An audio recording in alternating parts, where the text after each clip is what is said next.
Summarize spoken text is the first task in the listening section of the PTE exam.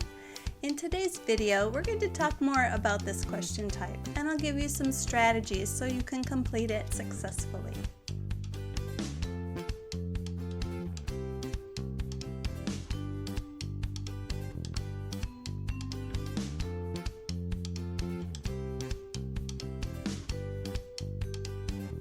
Hi, I'm Sharon, and I'm a PTE trainer here at Benchmark Education Solutions.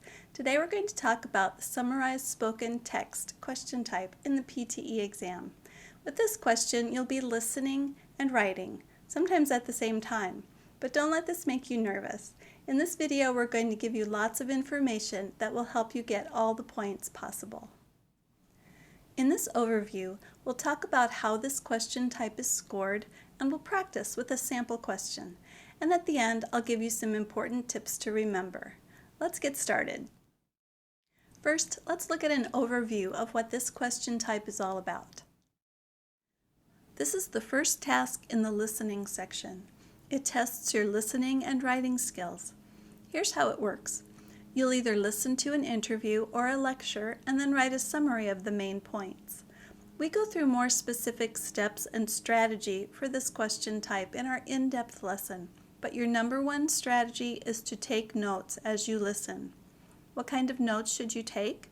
You should be noting mostly nouns and verbs to help you remember what the speaker said.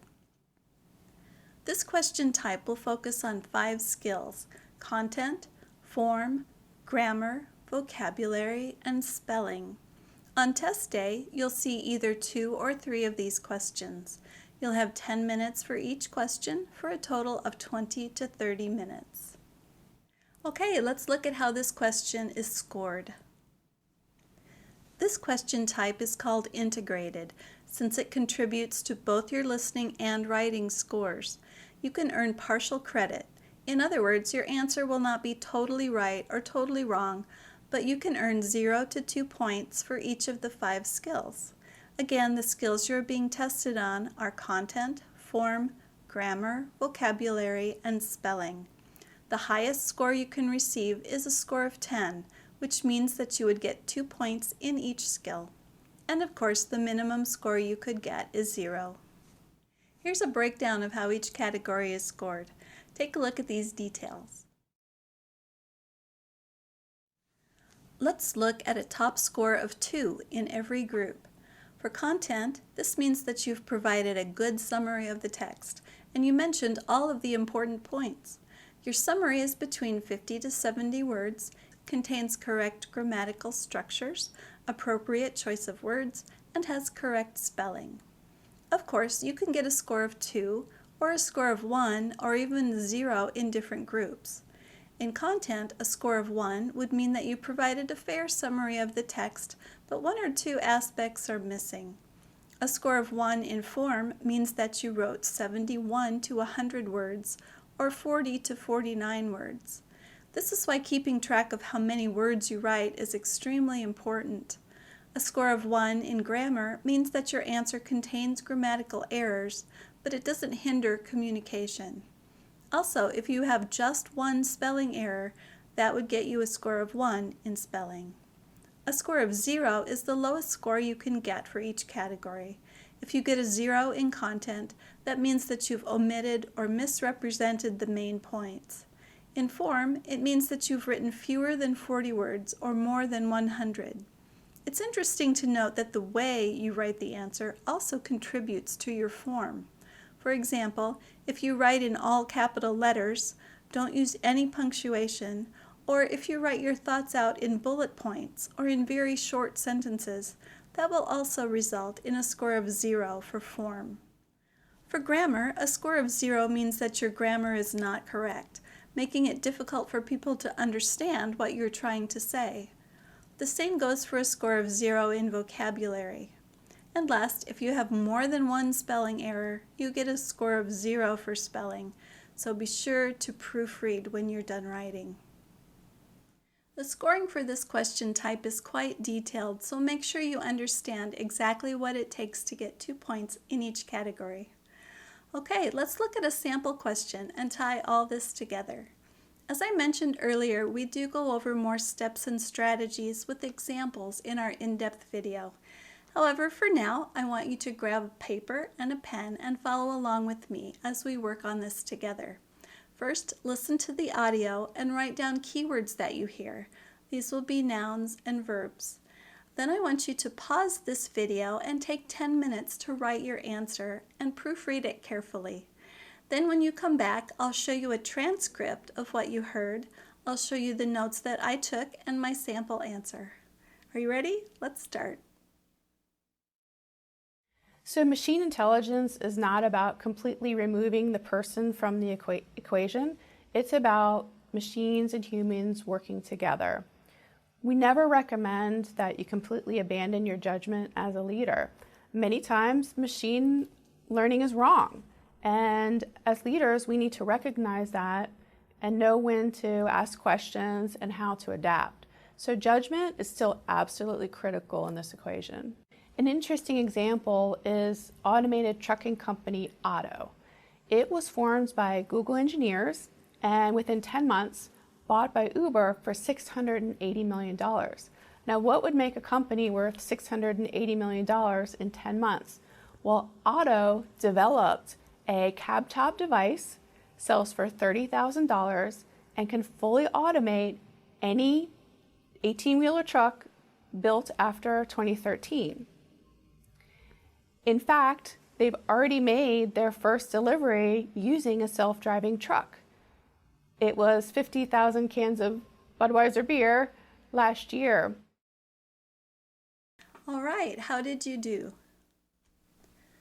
The first major point I wrote in my notes was that machine intelligence needs humans. I understood that people are crucial in the decision-making process and that judgment is also something that is very important.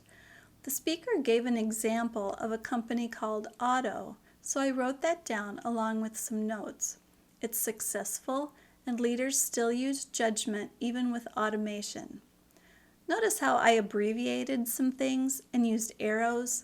This is all to write as much as I can as quickly as possible while still listening to the lecture. Now let's take a look at my answer. First, I want to note that it's 68 words, which is a good number since it's between 50 and 70 words. The first sentence says, the speaker was discussing machine intelligence. This is a great way to begin your response. Then, overall, machine intelligence cannot exist without the human factor. People are and will remain to be crucial in the decision-making process. This provides an overview of the beginning of the speaker's lecture. Then she also mentioned an example, which I included here. For example, the success of the automated trucking company Otto would be impossible without the implementation of the ideas of the people involved in the process and the judgments of leaders. Then I concluded with the statement, the speaker concluded by providing details on Otto's self-driving truck. Notice how I included an overview and pertinent details as well as the example. Now let's conclude by going over some important tips you should remember for this question type. First, prepare your notepad and marker before the task begins. Be prepared so that you're ready to start writing keywords and notes as soon as the recording begins. Then, note down only the main keywords. Don't waste your time on adverbs, articles, or filler words that aren't nouns or verbs. This will only distract you. Always use one form of English for spellings. That is, use either British or American spellings. Don't mix them together. Take good notes as you continue listening. Don't just zone out or think that you can memorize it all. Using 3 skills, listening, writing, and reading what you wrote, is a better way to remember something than just using 1 skill of listening. It's best to write everything down. Don't use contractions like don't or shouldn't. Always spell out the 2 words. And remember to capitalize the first word of each sentence. This is important for your scoring in form. And finally, keep your writing readable so that you can understand what you wrote later on when you have to type your response. This can be quite difficult when you're writing quickly. I hope that using these tips and strategies helped you write a good response for the sample question. If you'd like to practice more PTE questions and learn more about the exam, be sure to check out our website at edubenchmark.com and watch our other videos with a full example and helpful do's and don'ts for this question type. You should also take our PTE speaking mock test when it's time for you to practice for your speaking questions. Don't forget to like and subscribe to our channel for more great tips on how to pass your PTE exam. Thanks for watching, and I'll see you in the next video.